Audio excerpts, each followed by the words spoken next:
They called it the Nazi blood of Appalachia. A curse sealed beneath layers of stone and timber and silence. But this was no fireside myth whispered through the pines of West Virginia. No superstition carried by wind across coal camps and forgotten hollows. What unfolded in those mountains was documented, measured, recorded in ink and bone. It was the aftermath of a defeated ideology that refused to die and chose instead to root itself in American soil. High in the Appalachian Mountains, where fog drapes itself over limestone ridges like burial cloth, there existed a pocket of land that seemed untouched by time. Valleys folded into one another. Dirt roads dissolved into forest. Winter sealed the passes for months at a stretch. It was the kind of isolation that can either preserve life or conceal it. The year was 1946. The Second World War had ended. The Third Reich had collapsed beneath the weight of its own brutality. Officially, the ideology had been crushed. Unofficially, fragments survived. Not in uniforms. Not in marching columns. But in belief. Late that autumn, a German immigrant named Heinrich Kessler arrived in McDowell County, a rugged coal region carved deep into southern West Virginia's mountains. He had entered the United States the year prior using falsified documents, quiet paperwork smuggled through the confusion of post-war displacement. With him came his wife, Margaret, and their 3 children, Klaus, Ingrid, and Wilhelm. To the few families scattered through that mining territory, they appeared ordinary. Another European family seeking work among coal seams and timber camps. Another household trying to rebuild after the devastation overseas. But Heinrich Kessler did not arrive empty-handed. He carried with him something far more dangerous than luggage, a doctrine shaped inside the laboratories of Nazi Germany. Before the war ended, he had worked as a junior researcher at Berlin's Kaiser Wilhelm Institute of Anthropology, Human Heredity and Eugenics between 1938 and 1944. He held no prestigious title, no advanced degree. But he had absorbed the Institute's core philosophy with religious devotion, that humanity could be perfected through controlled breeding, and purified by eliminating genetic weakness. When Germany fell, Heinrich did not abandon that creed. He adapted it. If Europe could no longer serve as the cradle of his imagined master bloodline, perhaps the American wilderness could. The Kessler property lay at the end of a crumbling logging road, nearly swallowed by 300 acres of dense forest and steep terrain. The nearest town, Welsh, sat 14 miles away across mountain passes that winter rendered nearly impassable. Snow isolated them. Mud protected them. Geography became their shield. This remoteness was not an accident. It was strategy. By 1948, the family had built more than a home. They constructed a small compound, a main house, 2 rough cabins, and a barn Heinrich transformed into what he called his record house. Inside that structure, he began rebuilding the work he believed Berlin had failed to complete. He measured skull circumferences with calipers, recorded eye pigmentation, catalogued hair texture, jaw structure, limb proportions. Genealogical charts covered the walls, tracing Kessler ancestry back 6 generations into Bavaria. Pages of neat handwriting documented bloodlines with obsessive precision. He did not speak of love or kinship. He spoke of concentration, purity, elimination of weakness. The first fracture against nature came in the spring of 1951. Klaus was 19. Ingrid, 17. There was no church ceremony. No county record. No witnesses beyond the immediate family. In a clearing behind the house, beneath skeletal trees, Heinrich presided over a union that defied both law and biology. He framed it as necessity. Siblings shared desirable traits, he argued. By uniting them, those traits would intensify. Weakness would be bred out. Strength would consolidate. It was the same pseudoscientific rationale that had fueled the machinery of Nazi eugenics, only now, the laboratory was a farm in Appalachia. In February 1952, Ingrid gave birth to a daughter. They named her Ilsa. At first glance, she seemed healthy. 10 fingers. 10 toes. A strong cry. But by 6 months, subtle signs emerged. Delayed motor control. Slight facial asymmetry. An unusual stiffness in her movements. By age 2, it became painfully evident that her cognitive development would not progress normally. Hinrich observed her the way a scientist studies lab specimens. One recovered journal entry from August 1954 would later read, "Subject E demonstrates delayed neural progression consistent with increased homozygosity. Adjustments to breeding protocols under consideration. No father's grief. No grandfather's concern. Only data." Elsa was not a child to him. She was a result. And she was only the beginning. By 1956, the Kessler compound had evolved beyond the appearance of a remote family farm. It resembled something darker, a controlled experiment unfolding behind timber walls. The record house now contained hundreds of pages of measurements, photographs, and lineage charts. What began as one forbidden union was expanding into a systematic program that would stretch across generations. Wilhelm, the youngest son, would soon be drawn into the design. A cousin from Germany, Greta, arrived in 1953, her passage financed quietly through funds Hinrich had managed to extract from post-war Europe. She was the daughter of his brother. First cousin to Wilhelm. Another calculated pairing. Isolation shielded them from scrutiny. In 1950s McDowell County, suspicion of outsiders ran deep, and people tended to mind their own affairs. Hunters occasionally passed near the property and whispered about strange sights, children who looked wrong. Adults who seemed eerily similar in face and form, as though time had stamped the same features across multiple generations. But reports faded into paperwork. Questions dissolved into silence. The mountain swallowed secrets easily. Inside the compound, births continued. So did deformities. Heart murmurs in newborns. Cleft palates. Skeletal irregularities. Vision impairment so severe thick lenses became necessary before preschool age. Developmental delays that no amount of isolation could conceal from those living within it. Yet Hinrich remained unwavering. He believed the early generations would reveal undesirable recessives. He believed suffering was part of purification. His journals reflected increasing detachment from reality, describing each complication as a stage in refinement rather than collapse. In December 1961, as his health deteriorated, he wrote, "Initial generations display expected concentration of recessive traits. Necessary purging. Subsequent generations will demonstrate superiority. The American wilderness provides ideal isolation to complete what Berlin could not."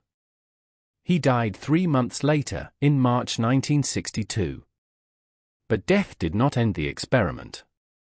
Because by then, the ideology had already taken root, not just in the soil of Appalachia, but in the minds of his children. And the next generation was already being prepared.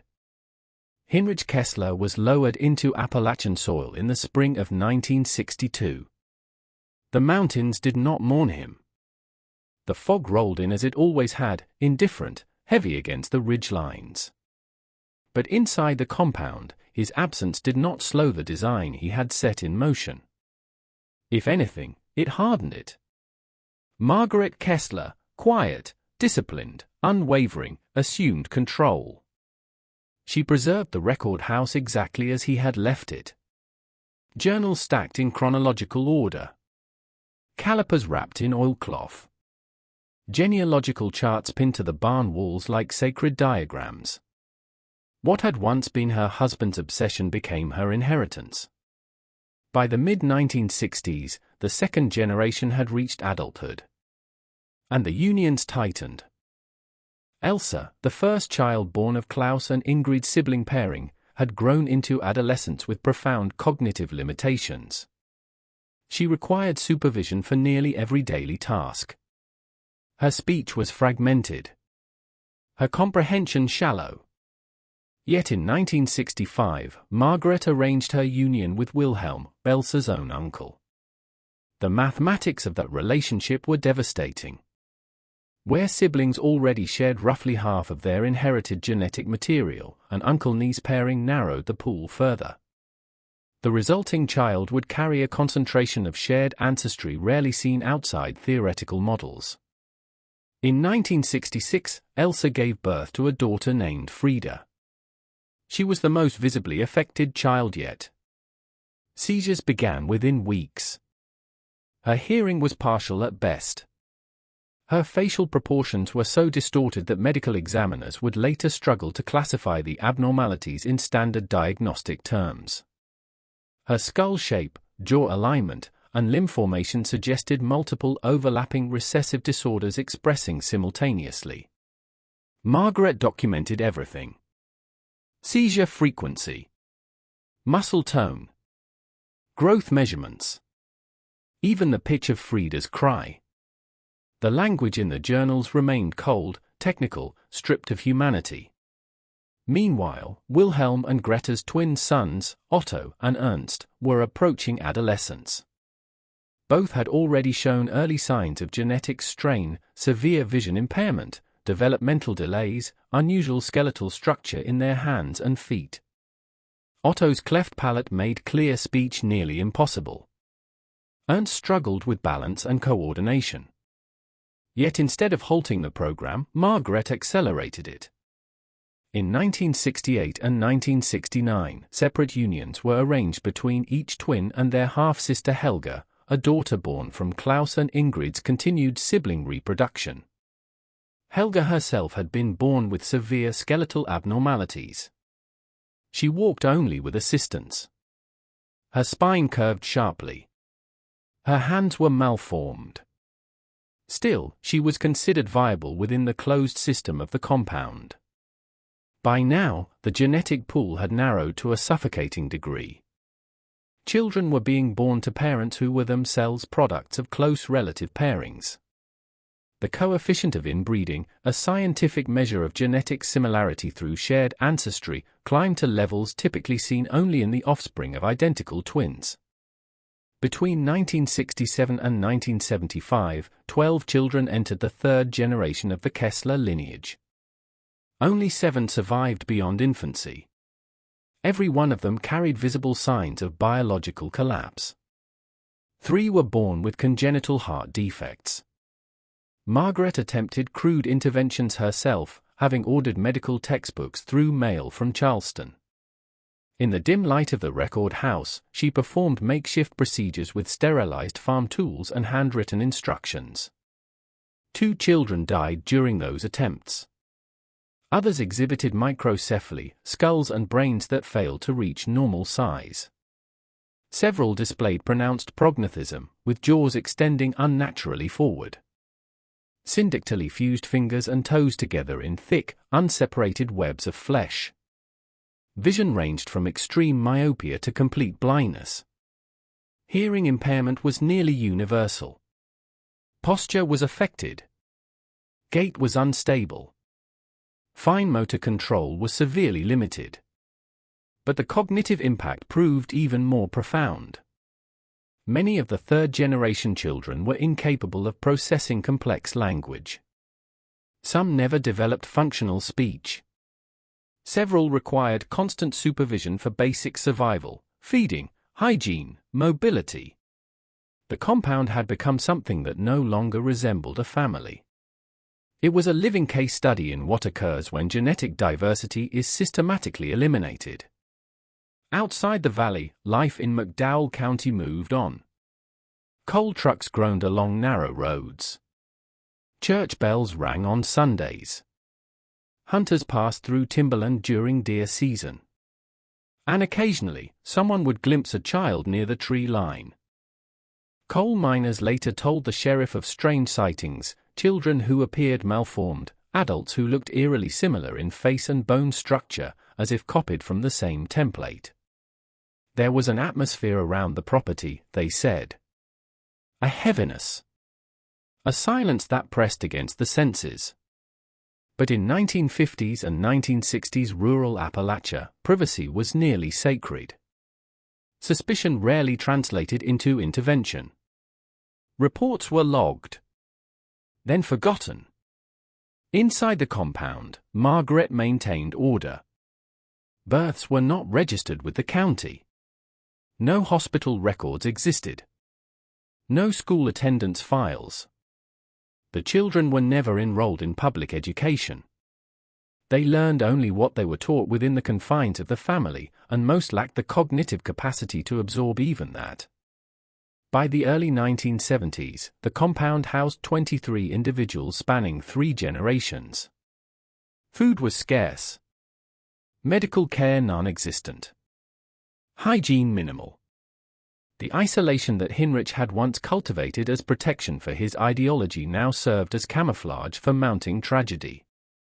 The third generation's fragility became impossible to ignore even within the family. Frequent infections swept through the cabins. Minor illnesses became life-threatening. Immune systems, weakened by inbreeding depression, failed to defend against common pathogens. Several children died before their 5th birthdays. Margaret recorded each death in the same meticulous script her husband had used. Cause: respiratory failure. Cause: cardiac anomaly. Cause: complications of seizure disorder. There was no language of grief in those entries. Only outcomes. By 1973, the system was beginning to fracture under its own weight. The children were no longer small enough to hide easily. Their conditions too visible. Their movements too uncoordinated to remain concealed inside timber walls.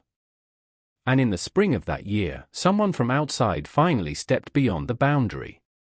A coal company surveyor named Robert Mitchell was mapping potential mining expansions in remote sections of McDowell County. His work required him to cross properties rarely visited by outsiders. One afternoon, near the Kessler property line, he saw a child alone in the forest. Approximately 7 years old. The child's gait was uneven. One shoulder slumped lower than the other. The face was asymmetrical. The eyes unfocused. When Mitchell approached to offer help, the child did not respond verbally. Moments later, adult figures emerged from the tree line. Their posture was defensive. Hostile. They demanded he leave immediately. Mitchell later said it was not just the child's appearance that unsettled him, it was the intensity in the adults' faces. A mix of fear and aggression. As if exposure itself were a threat. He filed a report. And for the first time in nearly 3 decades, the outside world began moving toward the hidden valley. The mountains had kept the secret long enough. Now, someone was coming to open the door. Robert Mitchell's report did not disappear into a filing cabinet. He described the child in detail, the asymmetrical face, the unfocused eyes, the difficulty walking, the complete absence of speech.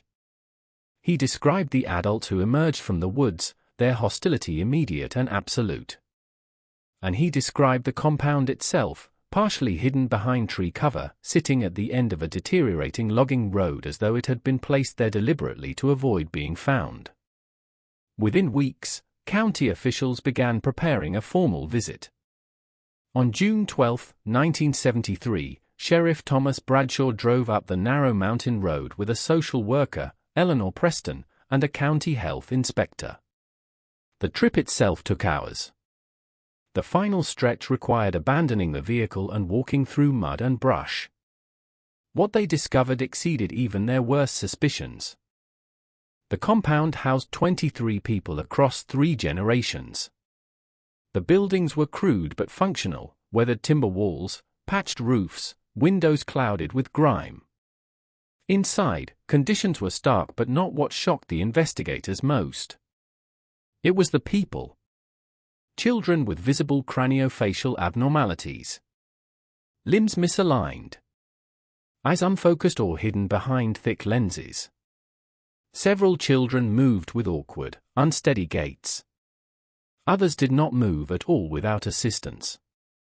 Adults stood watchful and defensive, their faces strikingly similar to one another, the repetition of jawlines, brow ridges, and eye shapes revealing a bloodline folded inward on itself.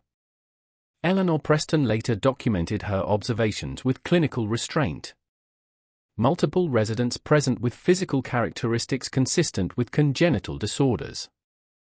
Several minors display signs suggesting close relative parentage, including craniofacial malformation, skeletal irregularity, and apparent neurological impairment. Adult residents uncooperative. Genealogical information inconsistent. The phrase, close relative parentage, barely captured what they were witnessing. Initial questioning yielded contradictions. Who was married to whom? Who was whose parent? The answers shifted depending on which adult responded. Birth dates were vague. Some children had no documentation at all. No birth certificates. No medical records. No school enrollment. The deeper they looked, the more tangled the relationships became. Within 2 weeks, the investigation expanded. Physicians arrived from Charleston. Educational specialists began cognitive assessments. Genealogists were called in to untangle what the family refused to clarify. The breakthrough came not from cooperation, but from fire. Margaret Kessler had attempted to destroy Hinrich's record house once she realized the seriousness of the investigation. But she underestimated how much documentation had accumulated over nearly 3 decades. Investigators recovered hundreds of pages, journals, measurement charts, photographs, detailed family trees. Even medical observations written in Hinrich's precise hand. Those documents provided irrefutable proof. This was not ignorance. Not accident. Not the result of isolation alone. It was deliberate. The genealogical reconstruction revealed a pattern of systematic multi-generational inbreeding rarely documented in modern America. Siblings producing children together. Uncles paired with nieces. First cousins. Half-siblings. And in the 3rd generation, individuals born to parents who themselves were products of close relative unions. The coefficient of inbreeding in the youngest children exceeded 0.25, a level comparable to the offspring of identical twins. To help interpret the findings, the state brought in Dr. Margaret Holloway, a geneticist from Johns Hopkins University. Her later case study, anonymized but unmistakable, would appear in 1976 in the Journal of Medical Genetics. She wrote, "This represents one of the most extreme documented examples of deliberate human inbreeding in contemporary American history.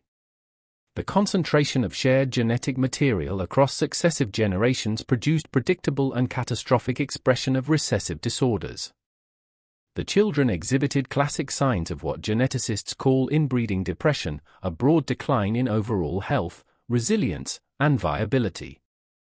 Immune systems were compromised. Fertility among adolescents appeared reduced. Lifespan shortened. Specific disorders varied. Some children showed metabolic deficiencies, unable to process certain compounds due to enzyme absence. Others displayed neurodegenerative conditions, with progressive cognitive decline. Skeletal deformities disrupted posture and coordination. Cardiac anomalies were common. But the most heartbreaking impact was cognitive. Several of the youngest children functioned at developmental levels far below their chronological ages. Communication was limited to gestures or fragmented sounds. Complex reasoning was absent. Some required full-time supervision for basic survival. The compound was no longer just a family tragedy. It was a living demonstration of biological collapse. Legal proceedings began almost immediately. West Virginia law in 1973 did not explicitly prohibit all adult consanguineous relationships. The state's incest statutes focused primarily on parent-child relations involving minors. Prosecutors faced a complicated challenge: how to address systematic harm when the laws were not written to anticipate such extremity. Charges were filed for child endangerment, failure to report births, and violations of health codes. Margaret, as matriarch, stood at the center of the case. Klaus, Ingrid, and Wilhelm faced scrutiny as well. In court, their defense leaned heavily on claims of religious and cultural autonomy. They argued that their practices were rooted in deeply held beliefs about bloodline preservation. That they had not acted out of malice, but conviction. The courtroom filled with reporters. Though many details were shielded from publication to protect the children's identities, the case became national news. Judge Harold Weston presided over the proceedings in McDowell County Circuit Court. In his September 5, 1974 ruling, he acknowledged the complexity of balancing adult autonomy with child welfare. But he did not hesitate in his conclusion. The consequences of the defendant's actions have inflicted profound and irreversible harm upon minors who had no voice in these decisions. The deliberate concentration of genetic material resulting in severe physical and mental impairment constitutes child endangerment of the highest degree. He ordered the immediate removal of all minor children from the compound. Medical evaluations were mandated. Future reproductive decisions were restricted, requiring consultation and genetic counseling. The compound itself was to be dismantled and sold, proceeds directed toward the care of the affected children. In October 1974, dozens of social workers, medical personnel, and law enforcement officers returned to the valley. The removal was chaotic. Many of the children had never left the property. Some had never interacted with anyone beyond their immediate relatives. When vehicles arrived, several panicked. Others clung to familiar door frames and timber walls. The separation was traumatic, yet necessary. As the convoy wound back through the mountains, the Kessler compound stood silent behind them. The secret that had festered for nearly 30 years was no longer hidden. But exposure did not undo the damage. It only revealed how deep it ran. Once the children were removed, the valley grew quiet again. But the consequences did not remain in the mountains. They followed those children into hospitals, assessment centers, foster homes, and institutional wards across 3 states. What had been hidden inside a remote Appalachian hollow now unfolded under fluorescent lights and clinical examination. Comprehensive medical evaluations began immediately. Of the 15 minors removed from the compound in 1974, 3 died within the first 2 years, their bodies unable to recover from congenital cardiac defects, seizure complications, and chronic respiratory weakness. The remaining children required varying degrees of lifelong care. Some needed full-time institutional support. Others were placed in specialized educational programs for severe developmental disability. Doctors began documenting patterns. Microcephaly, abnormally small skulls indicating restricted brain growth. Prognathism, pronounced forward projection of the jaw. Syndactyly, fused fingers and toes. Congenital heart malformations. Severe myopia. Partial or total hearing loss. But beyond the catalogue of physical abnormalities, physicians noted something broader. A generalized fragility. Immune systems that failed under routine infections. Slower wound healing. Reduced muscle tone. Limited stamina. Geneticists referred to it as inbreeding depression, a measurable decline in biological fitness when genetic diversity collapses across generations. To understand what happened to the Kessler children, one must understand something fundamental about human genetics. Every person carries roughly 20,000 genes. For each gene, we inherit 2 copies, one from each parent. Many harmful mutations are recessive. That means they remain silent if only one defective copy is present. A healthy version from the other parent compensates. This is why genetic diversity protects us. In reproduction between unrelated individuals, the chance that both carry the same rare recessive mutation is low. But when close relatives reproduce, that protective randomness disappears. Siblings share about 50% of their genetic material. When siblings have children together, the probability that harmful recessive genes pair up increases dramatically. If that pattern repeats across generations, uncle with niece, cousins, half-siblings, the shared genetic material compounds. The coefficient of inbreeding rises with each generation. In the Kessler family, by the 3rd generation, the coefficient exceeded 0.25, a level comparable to offspring of identical twins. That number is not abstract. It represents a dramatic increase in the likelihood that recessive disorders will manifest. It means genes that might have remained harmless in isolation are forced into double exposure. Dr. Margaret Holloway's analysis outlined the cumulative damage, metabolic disorders resulting from enzyme deficiencies, neurodevelopmentally impairments caused by faulty neural signaling, structural deformities emerging from disrupted fetal growth pathways. Human development is a choreography of thousands of genes activating in precise sequence. When too many of those instructions are corrupted simultaneously, the outcome is catastrophic. The Kessler children were not suffering from one disease. They were suffering from the compounded expression of many. Historical parallels existed. European royal families, particularly the House of Habsburg, practiced strategic inbreeding for centuries to consolidate power. The most cited example remains Charles II of Spain, born in 1661 after generations of close relative marriage. His estimated coefficient of inbreeding approached 0.25. He struggled with severe physical deformities, developmental impairment, and infertility. His death without an heir ended the Spanish Habsburg line. But even those royals had access to wealth, attendants, and the best medical care available in their era. The Kessler children had none of that. They inherited the biological consequences of inbreeding led atop poverty, neglect, and extreme isolation. The psychological impact of the case rippled outward. Civil libertarians questioned the state's intervention. Could the government regulate reproductive choices among consenting adults? Where was the line between cultural autonomy and criminal harm? Medical ethicists countered that children, who cannot consent, must be protected from foreseeable and preventable injury. When ideology results in predictable biological devastation, the state has a moral obligation to intervene.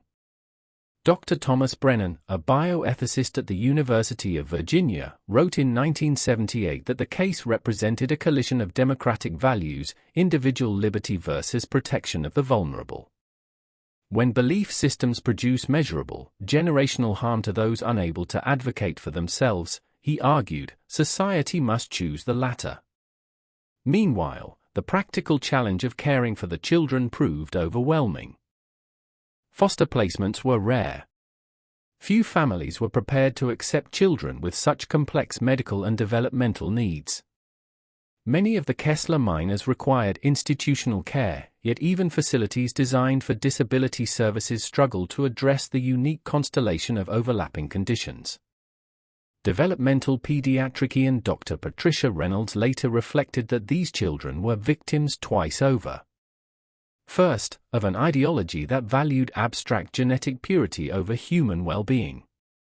Second, of a social service infrastructure not designed to absorb such extreme cases. Progress varied. Some children learned basic self-care, brushing teeth, feeding themselves with supervision, recognizing familiar faces. A few developed limited vocabulary. Others remained profoundly impaired, requiring constant assistance for the rest of their lives. Several died young. Their compromised immune systems and organ abnormalities left them vulnerable to infections that healthier bodies would have survived. Back in McDowell County, the compound itself was dismantled in 1975. The main house, cabins, and record barn were burned to prevent the site from becoming a macabre attraction. The land was eventually sold to a timber company. Today, only faint traces remain, the outline of old foundations, the suggestion of a road barely visible through regrown forest. But the legal and social legacy endured. The state of West Virginia revised aspects of its child welfare protocols. Rural welfare checks were strengthened. Reporting mechanisms for suspected abuse or neglect in isolated areas were expanded. Several states revisited statutes concerning consanguineous relationships and broadened definitions of child endangerment to include foreseeable severe genetic harm. The Kessler case also forced historians to examine the quiet migration of individuals tied to Nazi-era eugenics programs after World War II. While many entered the United States through official recruitment efforts such as Operation Paperclip, others arrived through falsified documentation and private networks. Most did not attempt to replicate eugenic experiments. Heinrich Kessler did. And he succeeded, for nearly 3 decades, because geography shielded him. By 1980, 6 years after removal, a special state fund had been established to support the surviving children's care. Costs reached hundreds of thousands of dollars annually. But financial impact paled beside the human cost. Young lives defined not by choice, but by ideology. The mountains had concealed the experiment. Modern medicine was left to confront its aftermath. And even as the scientific community used the case as a cautionary lesson in genetics courses across the country, the final chapter of the Kessler story was still unfolding, not in courtrooms or journals, but in hospital rooms where grown children lived within bodies that bore the permanent imprint of someone else's belief. By the year 2000, only a handful of the Kessler children were still alive. The youngest would have been in their mid-30s. Most looked far older. Their bodies carried the accumulated strain of compounded genetic damage, joints stiffened early, vision deteriorated further, immune systems weakened year after year. Several required full-time residential care. Others lived in supervised group homes, their daily routines structured around medication schedules and assisted therapy sessions. None had children of their own.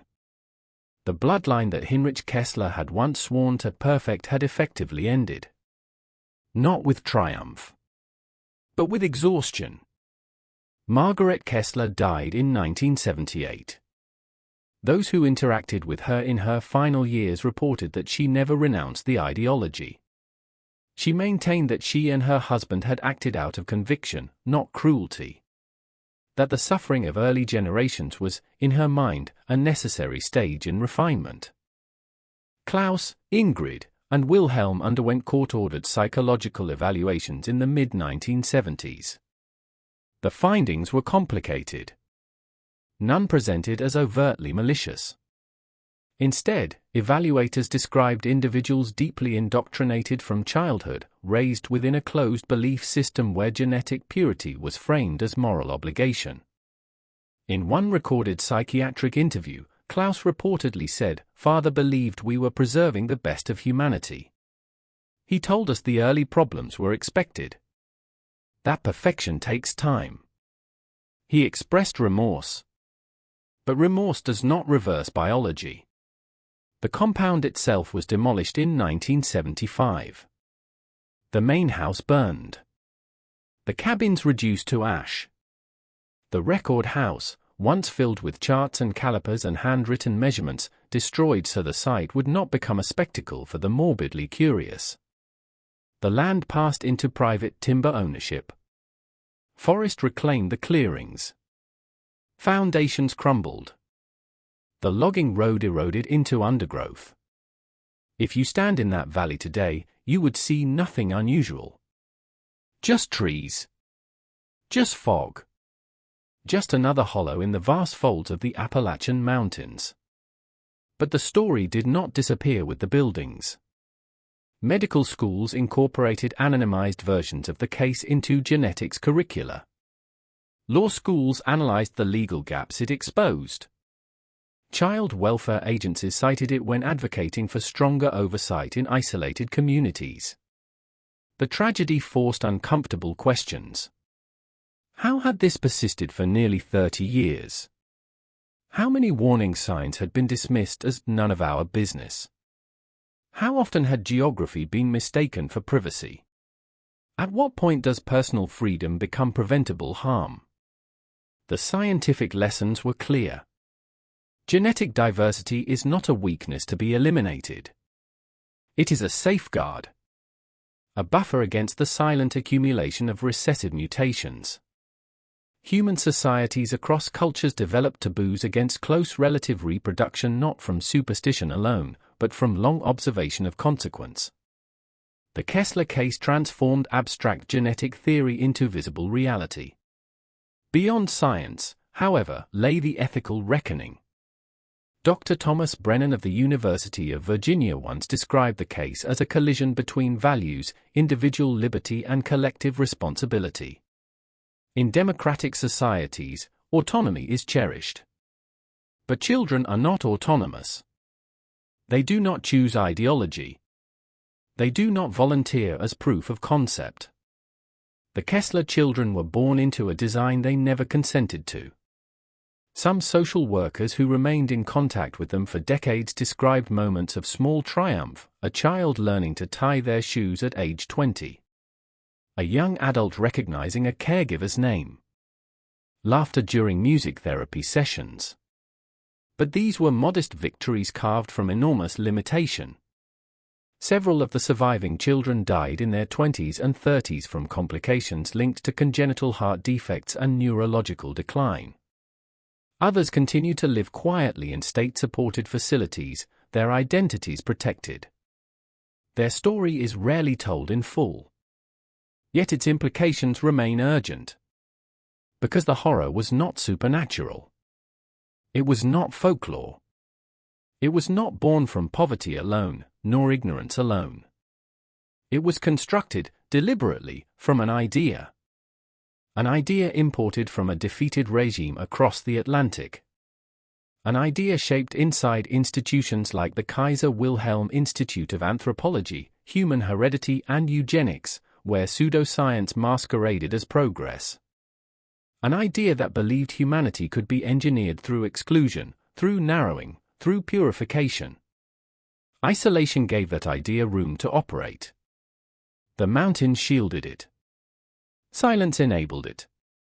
Community reluctance to interfere allowed it to deepen roots.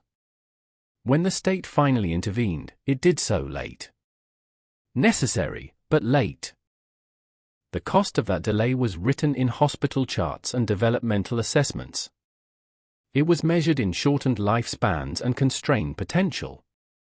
It was visible in faces that bore the imprint of concentrated ancestry. The phrase "Nazi blood of Appalachia" lingers because it feels almost mythic, a curse buried deep in American mountains. But curses imply the supernatural. This was entirely human. It was born from conviction without empathy. From theory without humility. From the belief that abstract purity matters more than living children. If this story unsettles you, it should. Because its warning is not confined to one valley in West Virginia. It speaks to any place where ideology overrides compassion. To any system that values theoretical perfection over individual well-being. To any moment when isolation, physical or ideological, allows harm to flourish unchecked. The Kessler compound is gone. The ideology that shaped it has been publicly condemned. But the consequences remain in memory, in medical literature, in policy reform, and in the lives of those who survived it. In the end, the mountains kept the secret for decades. When it was finally uncovered, what emerged was not a monster from folklore. It was a family destroyed by belief. And that truth, that ordinary people, convinced of righteousness, can engineer extraordinary harm, is far more terrifying than any legend whispered in the dark. Some secrets, once revealed, must never be forgotten.